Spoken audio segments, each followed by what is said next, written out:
नमस्कार दोस्तों, एक बार फिर से आपका स्वागत है। आज की वीडियो बाल विकास का जो टॉपिक है, वृद्धि एवं विकास की संकल्पना, विकास की विभिन्न आयाम एवं सिद्धांत, विकास को प्रभावित करने वाले तत्व, विशेष रूप से परिवार, विद्यालय के संदर्भ में एवं अधिगम से उनका संबंध क्या है, उसके बारे में हम जानेंगे। पहला जो क्वेश्चन है आपका वो है कि 17वीं शताब्दी में किस मनोवैज्ञानिक ने स्कूल ऑफ इन्फेंसी की स्थापना करी। तो याद कर लीजिए, स्कूल ऑफ इन्फेंसी की स्थापना जॉन अमस कॉमेनियस ने की थी। कॉमेनियस ने स्कूल ऑफ इन्फेंसी की स्थापना करी थी। नेक्स्ट क्वेश्चन की बात करें, 18वीं शताब्दी में किस महान मनोवैज्ञानिक ने बालक विकास का सर्वप्रथम विवरण वैज्ञानिक विवरण प्रस्तुत किया और उसका ये अध्ययन उसके अपने ही 3.5 वर्षीय पुत्र पर किया गया था। पेस्टालोजी का खुद का पुत्र था, 3.5 वर्ष का उनका, उन्होंने खुद के पुत्र पर वैज्ञानिक विवरण किया था। जर्मन के चिकित्सक टाइडमैन ने भी अपने बच्चे के शारीरिक और मानसिक विकास का निरीक्षण कर एक विवरण तैयार कर उसे प्रकाशित किया था। दोस्तों, सबसे पहले आपको याद होना चाहिए कि पेस्टोलॉजी ने 3.5 वर्षीय अपने ही पुत्र पर वैज्ञानिक विवरण प्रस्तुत किया था और इसके अलावा टाइडमैन ने भी अपने बच्चे पर शारीरिक और मानसिक विकास का निरीक्षण किया था। ये आपको याद होना चाहिए। बाल अध्ययन का पितामह किसे कहा जाता है? तो बाल अध्ययन के पितामह स्टेनले हॉल को कहा जाता है। स्टेनले हॉल को बाल अध्ययन का पितामह कहा जाता है।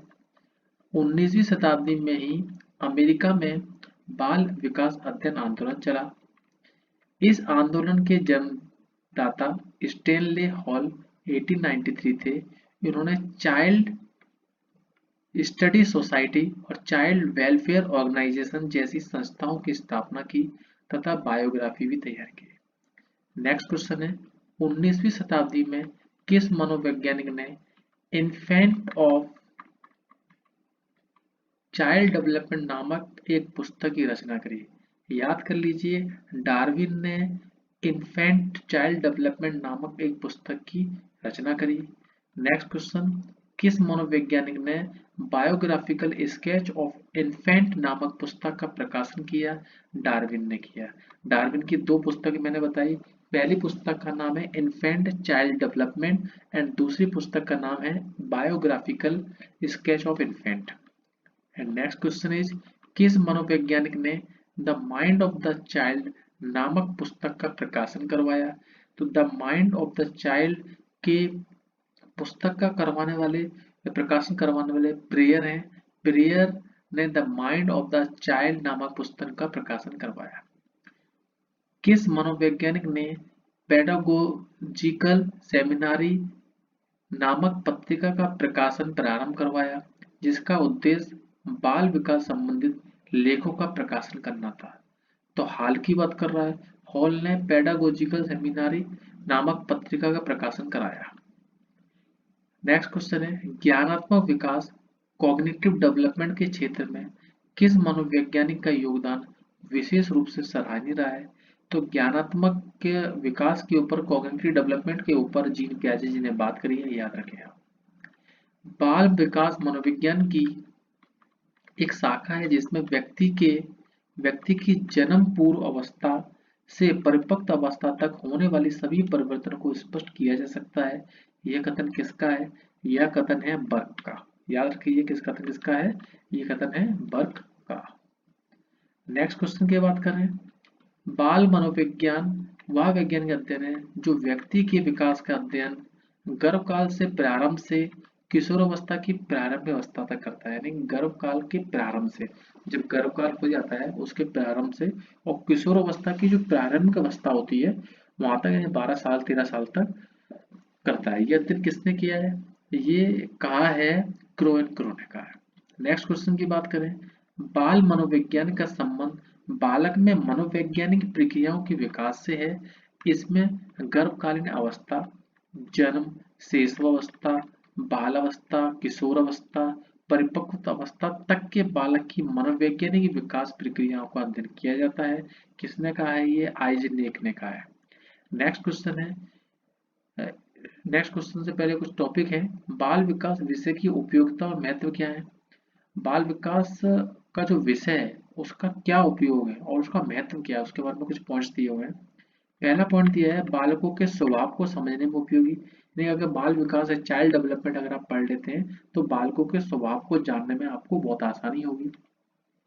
दूसरा, बालकों का जो शिक्षण कराएंगे और उन्हें जो शिक्षा देंगे उसके लिए बहुत उपयोगी है, इसके बारे में आपको मालूम होना चाहिए। और तीसरा, बाल विकास का अगर आप विषय पढ़ लेते हैं तो उसमें बालकों के विकास को समझने में सहायता होगी कि इसका विकास किस दर से हो रहा है और कैसे हो रहा है। फोर्थ है, बालकों के लिए उपयुक्त वातावरण बनाने में उपयोगी। तो आप समझ पाएंगे किस बच्चे को किस प्रकार का वातावरण चाहिए, आप चाइल्ड डेवलपमेंट या साइकोलॉजी से भी समझते हैं। बालकों के व्यक्तित्व विकास को समझने में उपयोगी। किसी बच्चे का व्यक्तित्व विकास अलग टाइप का है, दूसरे व्यक्तित्व विकास अलग टाइप का है। यदि चाइल्ड डेवलपमेंट सब्जेक्ट आप रीड कर लेते हैं तो आप उसके व्यक्तित्व विकास को भी आसानी से मेजर कर सकते हैं। बालकों के व्यवहार के नियंत्रण में सहायक, बाल निर्देशक में सहायक, इस तरह से दिया हुआ। नेक्स्ट क्वेश्चन है, बिना औपचारिक साधनों से इस जटिल समाज में साधन और सिद्धियों को हस्तांतरित करना संभव नहीं है। बिना औपचारिक साधनों से इस जटिल समाज में साधन और सिद्धियों को हस्तांतरित करना संभव नहीं है। किसने कहा है? ये कहा है जॉन डीवी ने। नेक्स्ट है, वर्धन के बारे में थोड़ा सा हम जानते हैं। वर्धन को हम अभिवृद्धि भी कहते हैं। वर्धन और विकास के बारे में हम बात करेंगे। जहां भी मैं वर्धन शब्द यूज करूं दोस्तों, वहां समझ जाइए कि वहां अभिवृद्धि की बात कर रहा है। तो वर्धन और विकास के बारे में जानते हैं। वर्धन क्या है? वर्धन का अर्थ है शारीरिक विकास। व्यक्ति के शरीर के आकार, लंबाई तथा वजन से होने वाले परिवर्तन को वर्धन कहते हैं। यानी कि जब भी वर्धन शब्द आ जाए या अभिवृद्धि शब्द आ जाए तो वो क्या है? वो एक शारीरिक विकास है जिससे शरीर का आकार, उसकी लंबाई, उसका वजन से होने वाले परिवर्तन को क्या बोला जाता है? वर्धन बोला जाता है, जिससे आप अभिवृद्धि भी कहते हैं। नेक्स्ट क्वेश्चन है आपका, प्राणी में होने वाले ऐसे जैविक परिवर्तन को वर्धन कहते हैं। क्या बोल रहा है? प्राणी में होने वाले ऐसे जैविक परिवर्तन क्या बोलते हैं? वर्धन बोलते हैं, अभिवृद्धि बोलते हैं, जिसका निरीक्षण किया जा सकता है तथा जिसको मापा जा सकता है। ये कथन किसका है? दास का।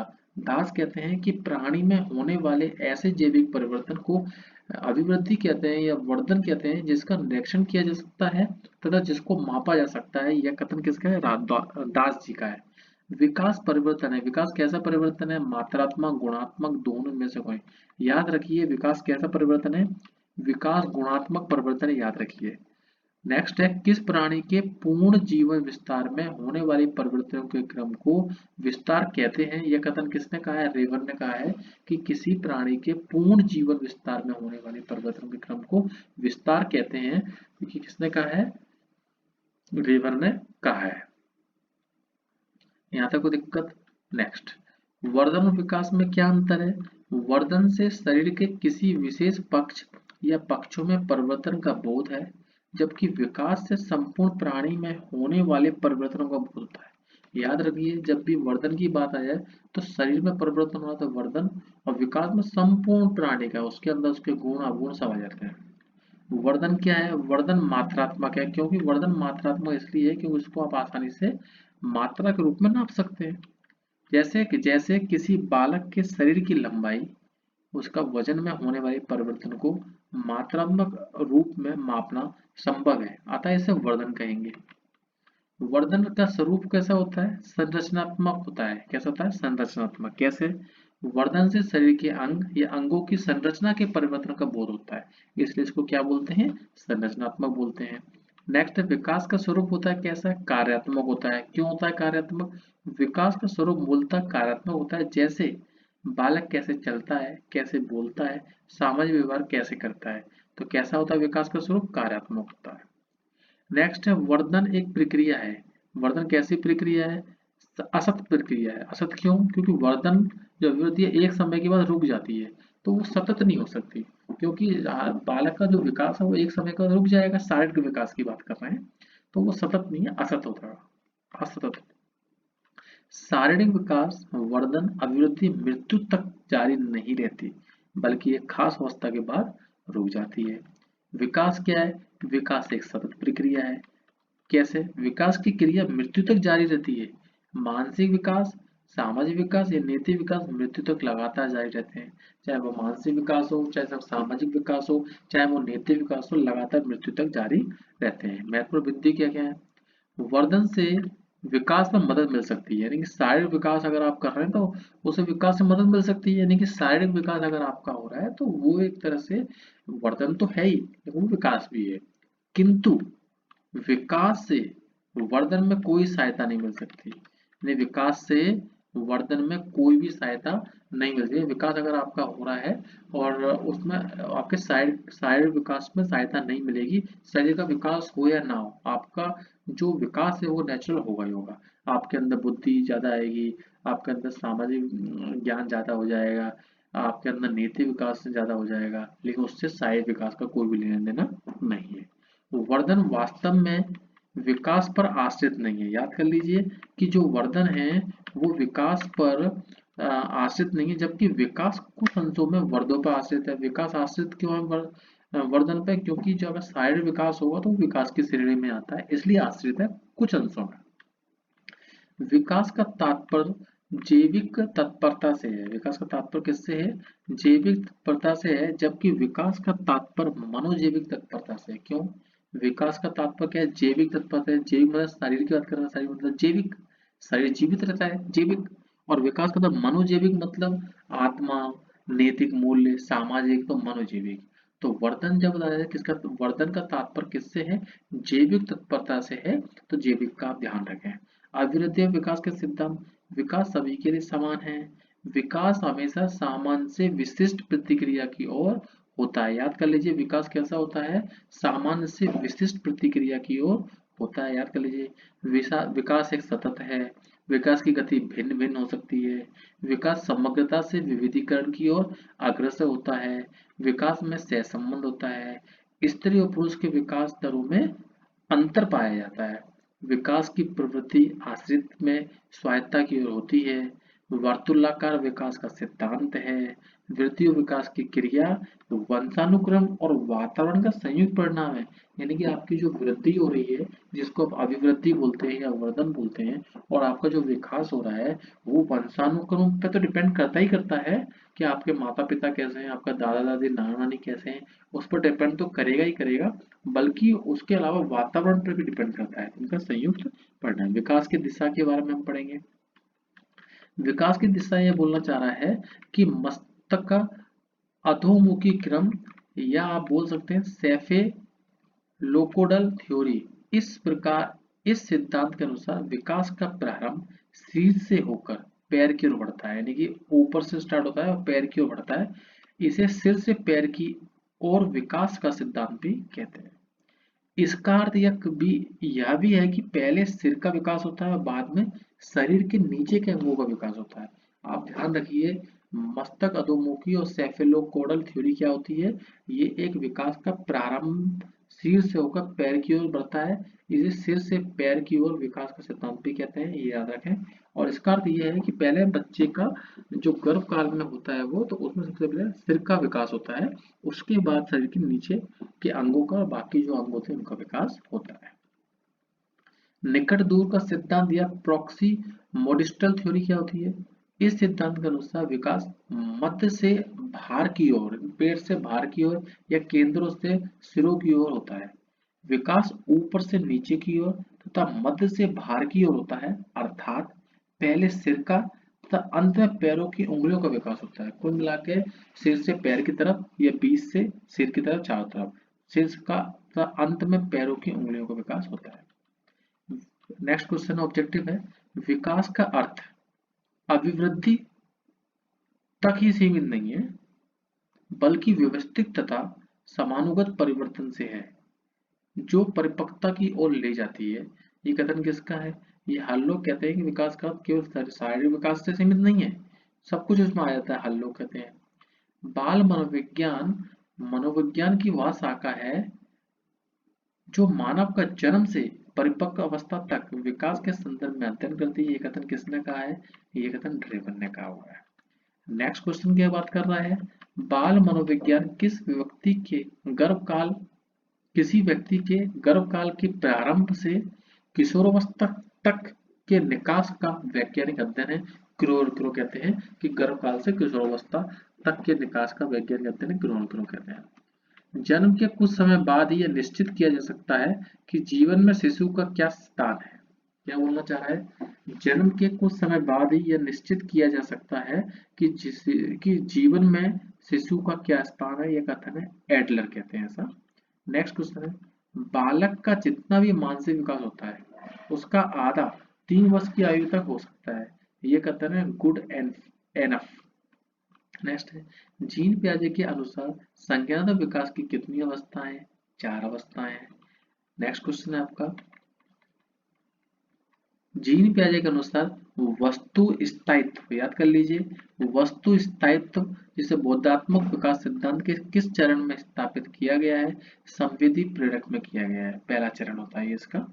नेक्स्ट क्वेश्चन है, पियाजे के सिद्धांत की पूर्व धारणाओं के संदर्भ में एक विचारशील व्यक्ति की क्षमताओं के लिए इन दोनों कथनों पर विचार कीजिए। ये ध्यान दीजिए, क्या बोल रहा है? पियाजे के सिद्धांत के पूर्व धारणाओं के संदर्भ में एक विचारशील व्यक्ति की क्षमता के लिए इन दोनों कथनों पर विचार कीजिए। क्या कथन है? पहला कथन है, यह विचारशील व्यक्ति संवेदी और संचालक अनुभवों के तत्वों को समर्पित कर सकता है। दूसरा, इस समन्वय के कारण बनी अवधारणात्मक संरचनाओं के द्वारा यह विचारशील व्यक्ति निमित्ताओं और नियमों को समझ सकता है जिन्हें वह भविष्य के अनुभव पर लागू कर सकता है। इन दो कथनों पर के आधार पर सही विकल्प चुनिए। कथन 1 और 2 दोनों सही है, कथन 2 और 2 मतलब दोनों गलत है, कथन 1 और 2 दोनों गलत है।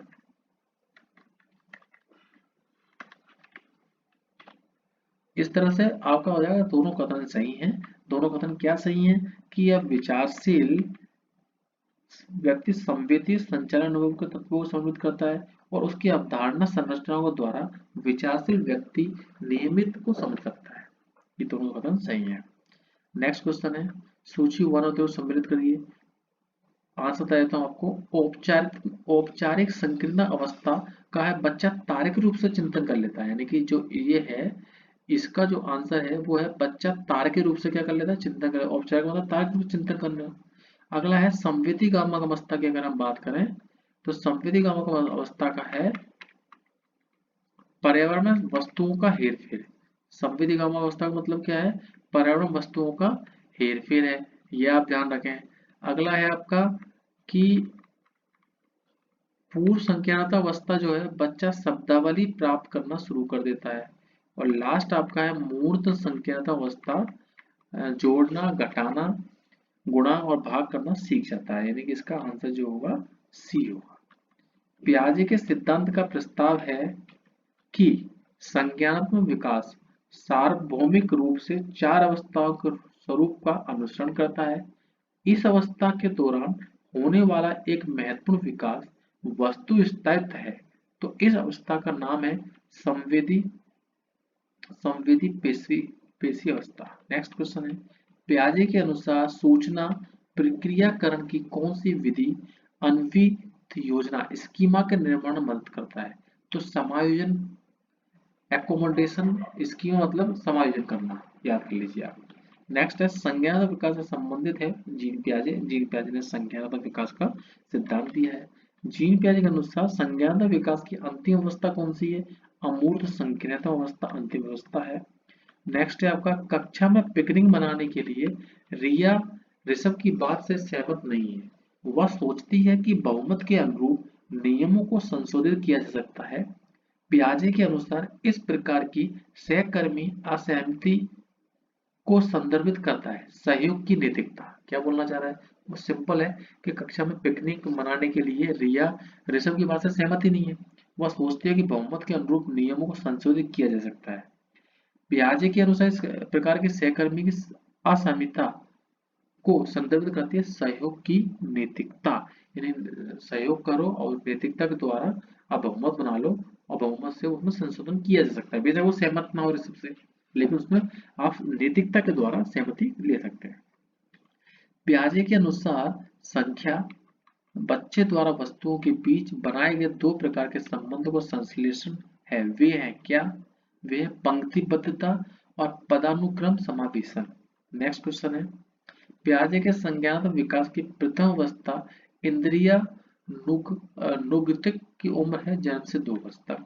नेक्स्ट है, एक शिक्षक ने देखा कि उसकी कक्षा का 11 वर्ष का छात्र विभिन्न प्रकार के चतुर्भुज को भिन्न वर्गों में वर्गीकृत कर सकता है, परंतु उसे उपपत्ति एक चतुर्भुज के अंतःकोणों का योग 360 डिग्री होता है वो समझने में कठिनाई हो रही है। जीन पियाजे के ज्ञानात्मक परिकल्पना के अनुसार छात्र में है क्या है, मूर्त संक्रियता अवस्था में है। कि वो मूर्त संक्रिय अवस्था में क्यों है? क्योंकि क्या हो रहा है इसमें कि शिक्षक ने देखा 11 वर्ष का बच्चा छात्र विभिन्न प्रकार के चतुर्भुज को भिन्न वर्गों में वर्गीकृत कर सकता है, वर्ग बना लेता है, लेकिन वो चारों कोणों का योग 360 नहीं बोल पा रहा है। तो उसमें क्या कमियां, क्या 11वां परिकल्पना क्या सीखी उसने? मूर्त संक्रियता अवस्था। नेक्स्ट है आपका, जीन पियाजे के अनुसार विकास के किस स्तर पर बच्चे में परिकल्पना आधारित निगमनात्मक तार्किकता विकसित होती है और वैज्ञानिक सोच उभरना शुरू होती है? तो अमूर्त संक्रियात्मक अवस्था। नेक्स्ट है आपका, पियाजे के संज्ञानात्मक विकास के चरणों के अनुसार इंद्रिय गामक संवेगी प्रेरक अवस्था किसके साथ संबंधित है? तो अनुकरण, स्मृति और मानसिक विरूपता। नेक्स्ट है, पियाजे के संज्ञानात्मक विकास सिद्धांत के अनुसार एक बच्चा मूर्त संक्रियता अवस्था अवधि में तार्किक सोच में सक्षम होता है। मूर्त मतलब तार्किक सोच, याद कर लीजिए।